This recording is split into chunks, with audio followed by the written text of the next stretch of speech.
बाळापूर येथील बयामाता यात्रोत्सव निमित्त 12 गाडी ओढत भाविक सहभागी। धुळे शहरालगत असलेल्या बाळापूर येथील ग्रामदैवत बयामाता यात्रोत्सव दरवर्षी सालाबादाप्रमाणे मोठ्या उत्साहात पार पडत असतो।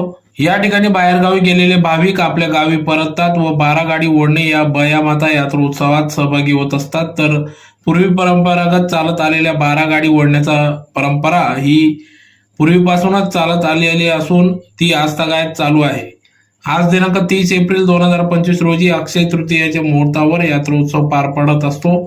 या वर्षीचा 12 गाडी ओढण्याचा मान हिरालाल पाटील यांना देण्यात आला, तर सेवेकरी भूषण पाटील, राहुल पाटील, पितांबर दादा, फकीरा आप्पा, माजी नगरसेवक संजय पाटील, दिनेश पाटील, पिंटू पवार, सर्व पदाधिकारी यांच्या सहकार्याने तरुण मित्रमंडळ, ग्रामस्थ यांचे सहकार्य या यात्रोत्सवासाठी लाभले। तर बयामाता यात्रोत्सव मोठ्या उत्साहात या ठिकाणी पार पडली। सलग दुसऱ्या दिवशी तगतराव मिरवणुकीचे देखील आयोजन करण्यात येत असते। या 12 गाडी ओढण्याचा परंपरा आजतागायत सुरू असून गेल्या अनेक वर्षापासून सदर 12 गाडी ओढणे ही परंपरा चालू आहे।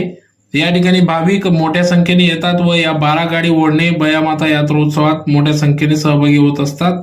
तर अतिशय आनंदात बयामाता यात्रोत्सव मोठ्या उत्साहात पार पडते। या प्रसंगी या ठिकाणी यावेळी DYSP धुळे शहर व धुळे शहर पोलीस पथक या ठिकाणी उपस्थित होते। तर अतिशय उत्साहात बयामाता यात्रोत्सव पार पडला।